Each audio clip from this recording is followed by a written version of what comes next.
Chloe, my brother-in-law's latest girlfriend, had spent nearly 20 minutes taking shots at me.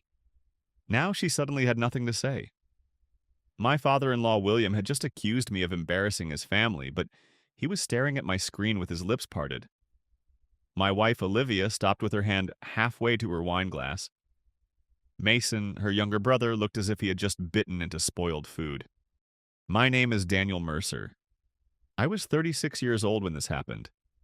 Until that Sunday evening, I had convinced myself that I had married into a respectable family. They were not warm, and they were never especially kind to me, but I kept telling myself they were decent people underneath the arrogance. Olivia and I had been together for 8 years and married for 5. During all that time, I had made a constant effort to fit into the Harrington family. The Harringtons came from old money in the Detroit suburbs, and they carried that history like a badge. Every conversation somehow reminded you that their family had gone to better schools, lived in better neighborhoods, and belonged to circles that people like me were supposed to admire from a distance. I grew up in a working-class neighborhood in Flint. My father drove trucks, and my mother worked as a cashier at Meyer. We did not have summer homes, private schools, or trust funds. What we did have was a small house, parents who worked hard, and a neighborhood where people looked after one another. I had also built a successful life for myself. At 28, I started a logistics consulting company. By the time I was 32, it had grown into a multi-million-dollar business.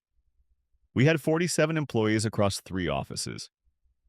Our clients paid us to study their supply chains, redesign distribution systems, reduce waste, and solve expensive operational problems. The Harringtons knew all of that. They simply chose to ignore it. In their minds, I was still the poor kid from Flint who had somehow stumbled into money. They treated my success like an accident and their own privilege like proof of superior character. That Sunday began like most of our family dinners. Olivia and I arrived at her parents' home in Bloomfield Hills at exactly 6 in the evening. Their house was a huge colonial with polished floors, expensive artwork, and landscaping that always looked ready for a magazine shoot. William Harrington owned several car dealerships across Michigan. He liked people to know that. Caroline, his wife, spent most of her time serving on charity boards, organizing fundraisers, and planning elegant events where wealthy people congratulated one another for being generous. Mason was already there. He was 29 and worked in sales at one of William's dealerships. His father had handed him the position, but Mason spoke about every sale as if he had built the dealership from the ground up. He also changed girlfriends every few months. That night, the new one was Chloe Bennett. Caroline introduced her as a 26-year-old marketing professional at Whitaker & Cole, an agency in downtown Detroit. Chloe looked polished from head to toe. Her blonde hair was perfectly straight, her dress clearly cost more than many people paid in rent, and she carried herself with the confidence of someone who had rarely heard the word no. When we entered the dining room, Caroline gestured toward her. "Daniel, this is Chloe.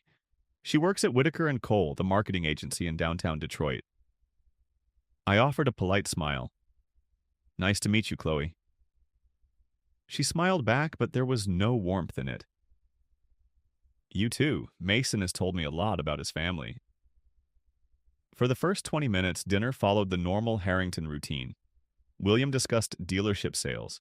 Caroline talked about an upcoming charity auction. Mason described a large vehicle sale he had closed that week.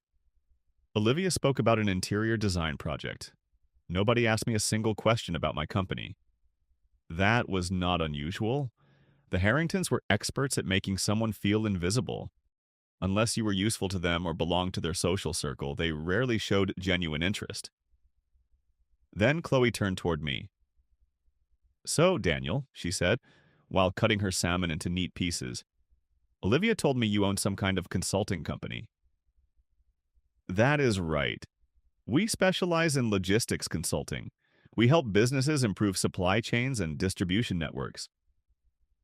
She tilted her head as if I had described a hobby involving old stamps. "Interesting. So you basically tell truck drivers where they are supposed to go?" Mason laughed immediately. Olivia glanced at me with an apologetic expression, but she did not correct Chloe. "It is a little more involved than that," I said. We evaluate full logistics operations. We use data analysis, network modeling, and strategic planning to lower costs and improve efficiency. Chloe lifted her wine glass and gave me a small smirk. Okay, I understand. You are sort of a middle manager for trucking companies. William let out a quiet laugh.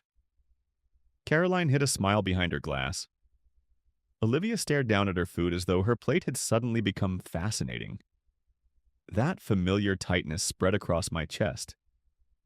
Whenever the Harringtons wanted to remind me that I was not truly one of them, they did it this way.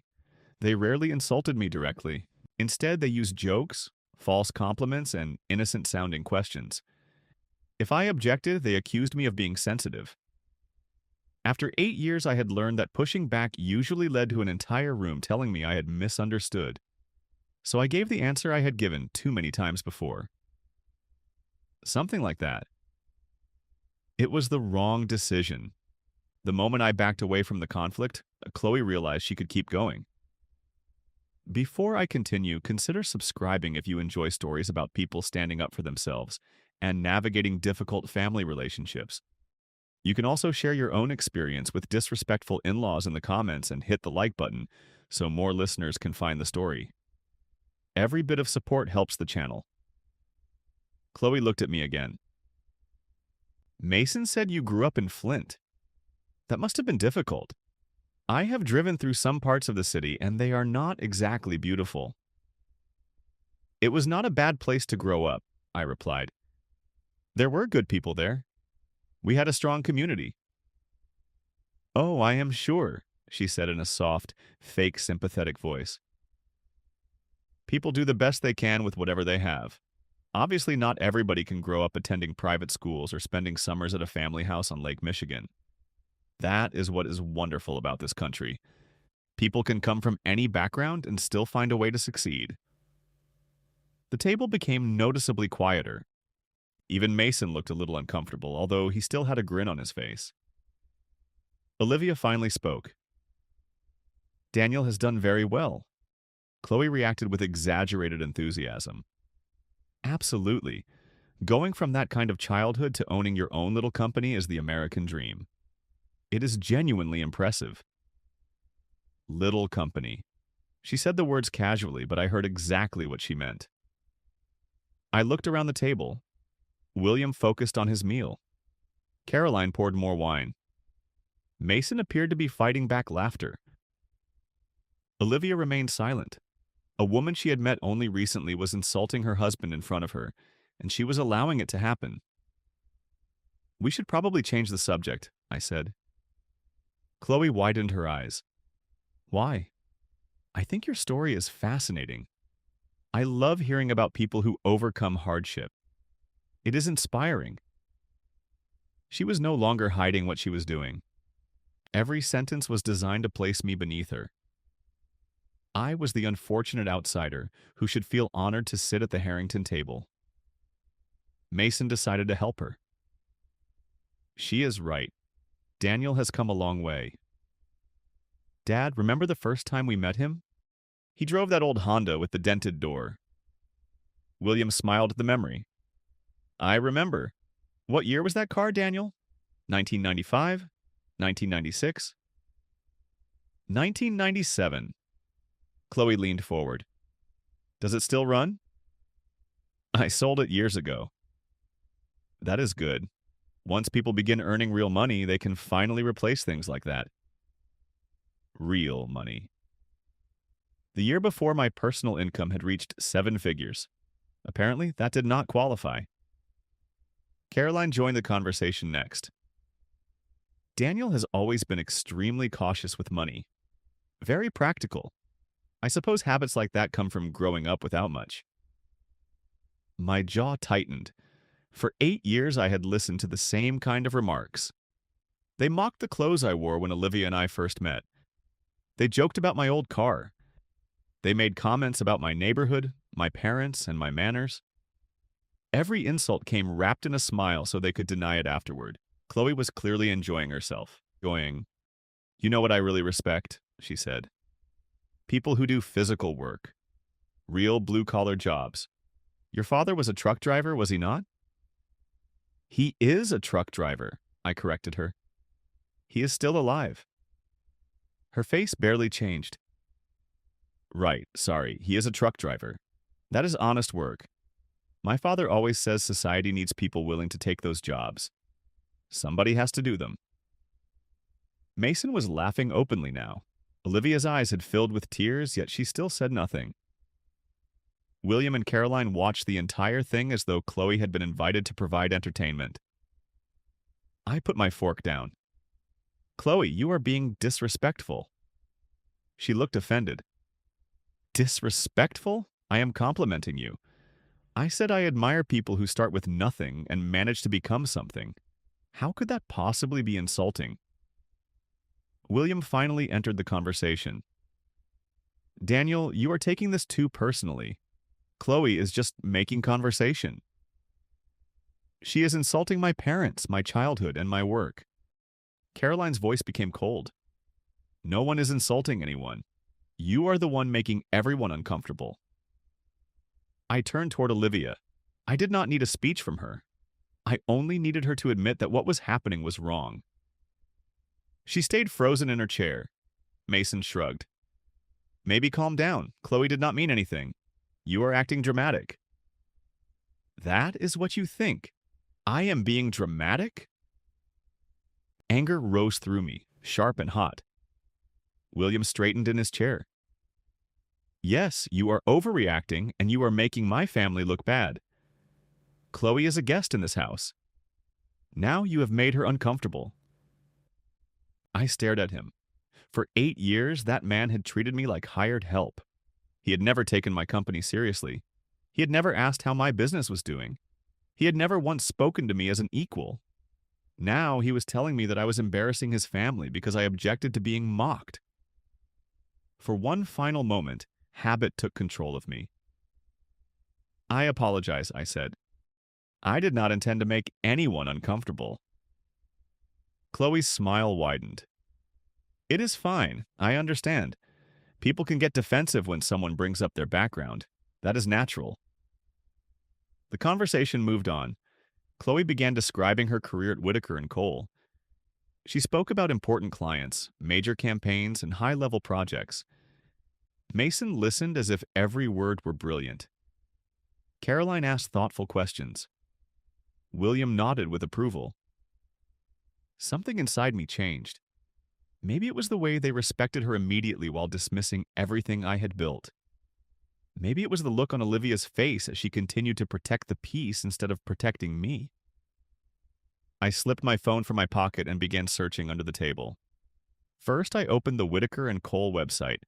Then I checked the agency's client page and recent announcements. After that, I searched for Chloe Bennett and compared her LinkedIn profile with the agency's public staff information and recent job listings. A few minutes later, I interrupted her. Chloe, how long have you worked at Whitaker & Cole? Her shoulders lifted with pride. About 8 months. I started as a senior marketing associate, and they are already considering me for an account manager role.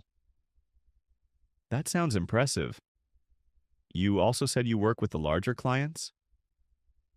I am part of the team that manages them. It is collaborative. Which clients? She paused for only a second, but I noticed. I cannot name them. We have confidentiality agreements. They are major brands, though. You will have to trust me. I nodded. Of course. Confidentiality. Mason looked irritated. Why are you questioning her? I am interested in her work. She showed so much interest in mine. Chloe forced a smile. It is all right. Daniel is only making conversation. I placed my phone on the table. It is interesting that you work for Whitaker & Cole because I know that agency fairly well. Her expression changed. Really? About 6 months ago, my company decided to rebrand. We wanted an agency familiar with business-to-business logistics consulting, so we requested proposals from several marketing firms. Whitaker & Cole submitted one. I opened my email. We hired a different agency, but I kept every proposal and every conversation. William narrowed his eyes. Caroline stopped eating. During the selection process, I continued, I learned quite a bit about their organization, their clients, and the people working there. Chloe's face had lost its color. I am looking at their published client list. The so-called major brands you mentioned are mostly local companies. A few restaurant groups, some small retailers, and a dental office. There is nothing wrong with serving smaller businesses. I never claimed they were Fortune 500 companies, Chloe said quickly. No, you only presented them in a way that encouraged everyone here to believe they were. I shifted my attention toward Mason. The account manager promotion does not appear to be real either. Chloe's lips tightened. I have a friend at Whitaker and Cole. His name is Evan Brooks. He is a creative director. I opened my text conversation with Evan and turned the phone so everyone could see it. While Chloe was describing her career, I asked Evan whether her public job title was accurate. No one at the table moved. He confirmed that Chloe works there, but not as a senior marketing associate.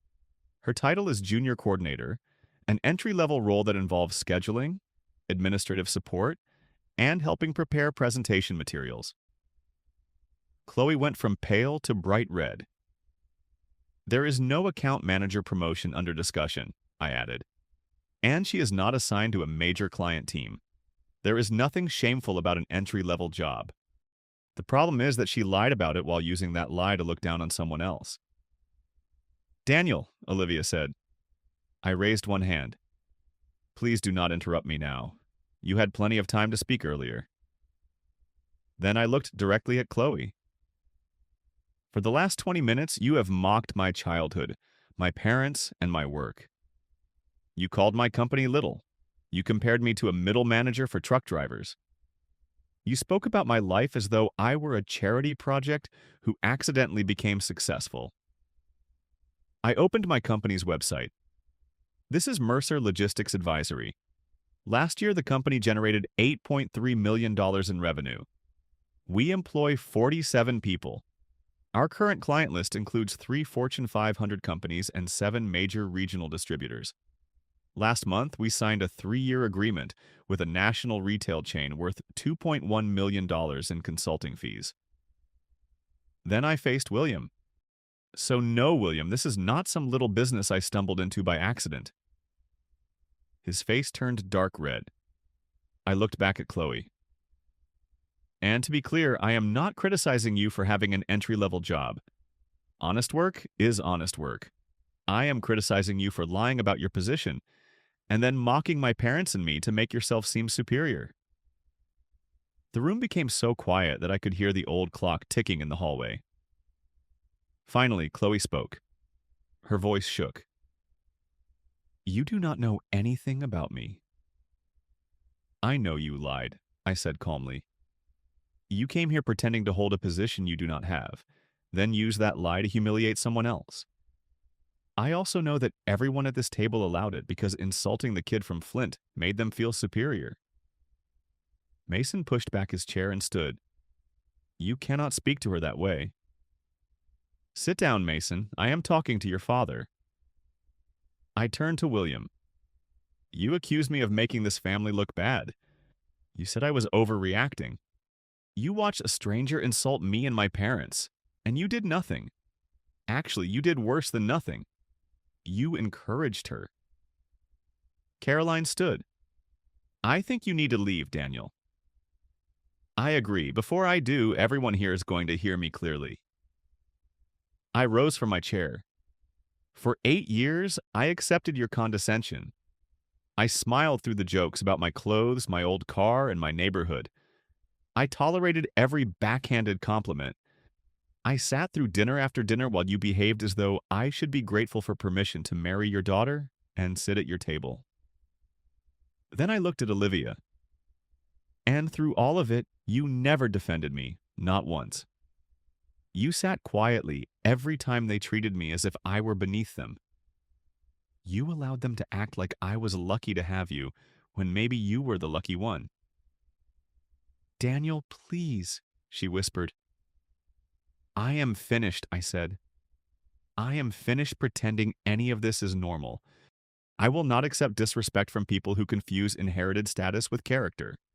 And I am certainly not going to sit quietly while someone who lied about her own position attacks my family and everyone else smiles. Chloe was crying. Caroline looked furious. William's face was almost purple. Mason appeared ready to come around the table. For once, I did not care. I faced my wife. Olivia, you have a decision to make. I am not asking you to cut off your family. I am asking you to leave with me tonight, acknowledge that this treatment has to stop, and help me build a healthier life. Or you can stay here and keep pretending this is acceptable. Every person at the table looked at her. Tears ran down Olivia's face, taking her mascara with them. Daniel, you cannot just demand that I... Yes or no, Olivia? I need an answer now. The silence felt endless. I watched the woman I had loved for 8 years struggle with a very simple choice. She could stand beside her husband, or she could stay beside the people who had spent years making him feel worthless. Daniel, they are my family, she began. That is my answer. I walked out of the dining room and left the house without looking back. Caroline shouted after me. Olivia cried. Mason followed me to the door, yelling that I had ruined the night. I ignored all of them. I got into the BMW I had bought with my own money and drove home to the apartment I paid for, furnished, and helped choose. I sat alone in the living room and poured a glass of expensive scotch the Harringtons had given me 2 Christmases earlier. As I drank, I kept thinking about the moment their smiles disappeared. For the first time, they understood that the kid from Flint was not someone they could casually look down on. Olivia returned around midnight. Her eyes were swollen and red. She sat across from me and remained quiet for several minutes. Then she said, "You humiliated Chloe." Chloe humiliated herself. Olivia shook her head. "My family thinks you are a monster." Your family has always believed I was beneath them. The only difference is that I finally stopped pretending not to notice. The next afternoon, Evan Brooks sent me a text. Man, what happened last night? HR started reviewing Chloe's conduct this morning. Apparently, she had also used the inflated title in vendor emails and on a networking event registration. They placed her on leave while they investigate. A week later, he told me she had been fired for repeatedly misrepresenting her position and violating company policy. When Olivia heard, she confronted me again.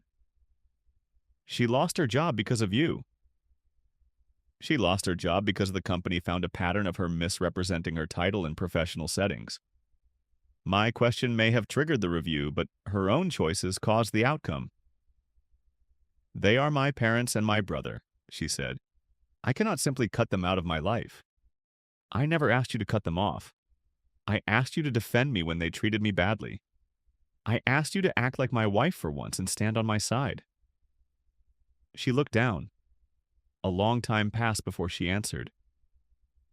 I do not know whether I can do that. In that moment, I understood that our marriage was over. We separated 3 weeks later. Olivia moved into her parents' house temporarily.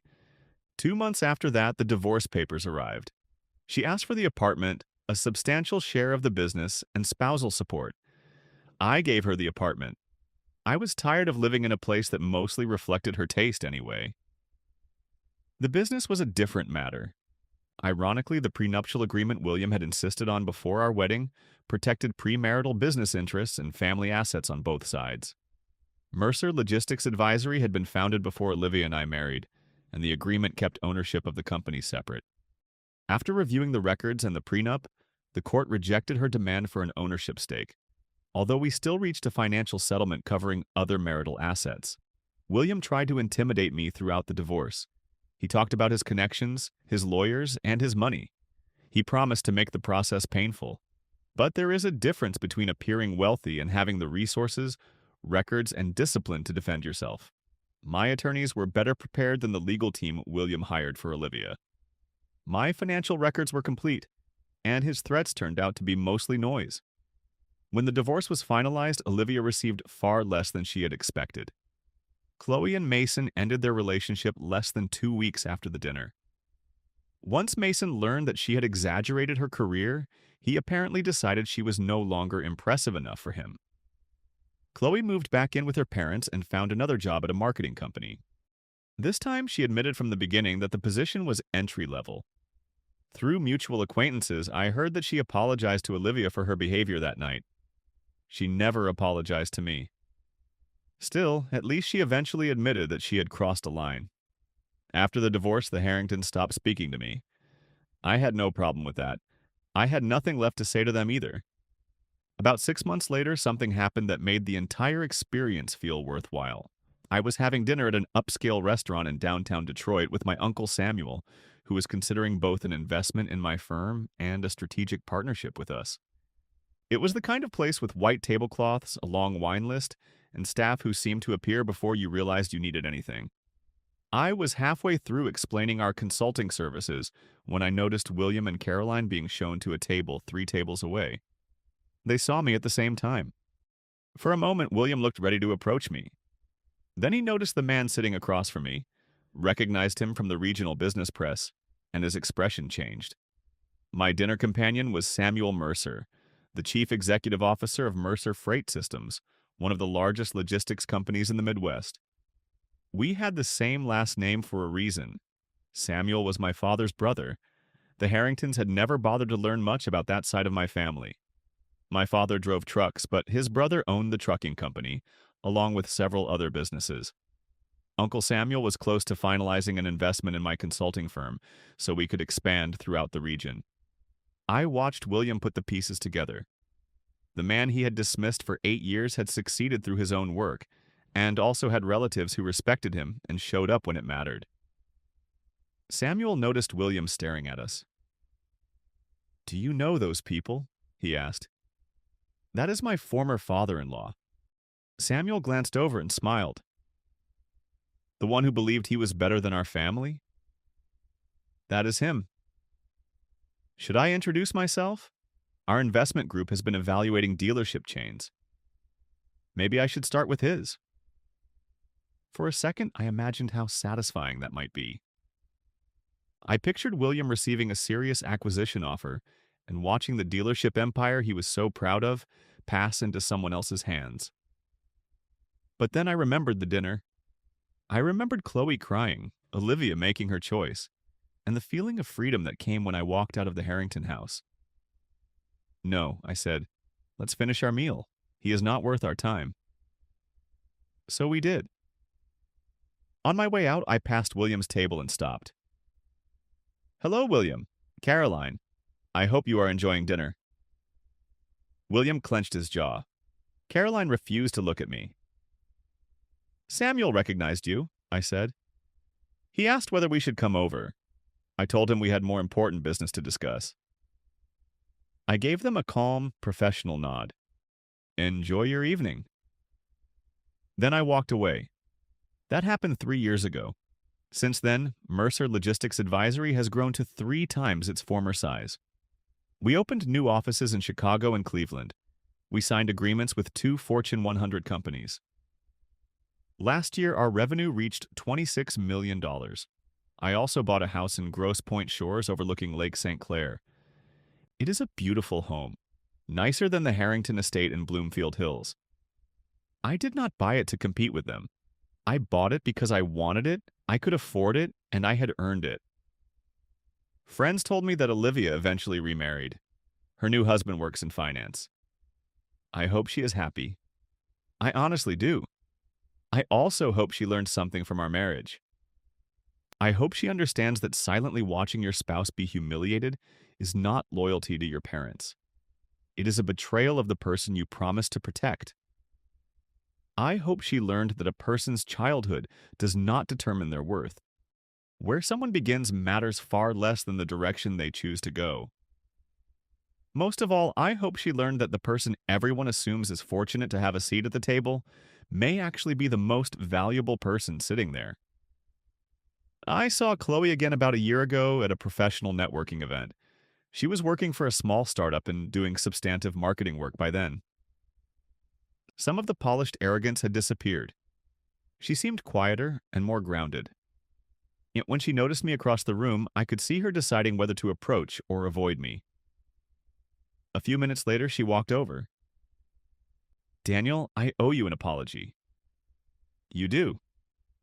I was horrible to you that night. I wanted to impress Mason and his family, and I attacked you because I thought it would make me look better. I crossed the line. I am sorry. I studied her face. She appeared sincere. Sometimes people do change. I accept your apology, I said, but you should understand that you did more than go too far. You revealed something about your character. You were willing to tear another person down so you could feel important. That was not just a lapse in judgment. It revealed a serious flaw in the way you treated people. She nodded. You are right. I have been working on it. Therapy, honest self-reflection, all of that. I am trying to become a better person. I hope you succeed. I meant it. Then I walked away. Some people may deserve another chance, but that does not mean you are required to become part of their second chance. When I look back now, I believe that dinner was one of the best things that ever happened to me. It forced me to face what I had ignored for 8 years. I had married into a family that was never going to respect me. Worse, I had married a woman who would not protect our marriage when standing beside me became uncomfortable. That night freed me. It gave me permission to stop chasing the life I thought I was supposed to want and begin creating the life that actually felt right. My parents visited my new home last month. My mother loved every room. My father walked onto the deck, looked across the water, and slowly shook his head. I never imagined a kid from our neighborhood would end up somewhere like this, he said. You and Mom raised me well. You taught me that honest work and respect matter more than a person's address. He smiled. We are proud of you, Daniel. Not because of the money or this house. We are proud because you finally stopped allowing people to convince you that you were less than you are. That is the real lesson I took from the Harrington dinner. It was never about proving I had more money than Chloe or greater success than William. It was about refusing to accept treatment that I did not deserve. The Harringtons taught me something useful, even though they never intended to. They taught me that respect sometimes has to be demanded. Being endlessly patient, agreeable, and accommodating will not make people recognize your worth after they have already decided you are beneath them. Sometimes you have to place the truth on the table and let everyone see exactly who you are. Then, if they still refuse to respect you, you have to walk away. That Sunday dinner cost me my marriage and ended my relationship with my in-laws. In return, it gave me something far more valuable. It gave me my self-respect back. I would not trade that for anything. If this story connected with you, consider sharing it with someone who needs to hear it. Tell me in the comments about a time you had to stand up to people who underestimated you. Always remember that your value is not created by someone else's opinion. It comes from what you know about your own character, effort, and purpose. Thank you for listening. Take care of yourself, and never allow anyone to make you ashamed of where you came from. Your background is not a weakness. It is part of the strength that brought you here.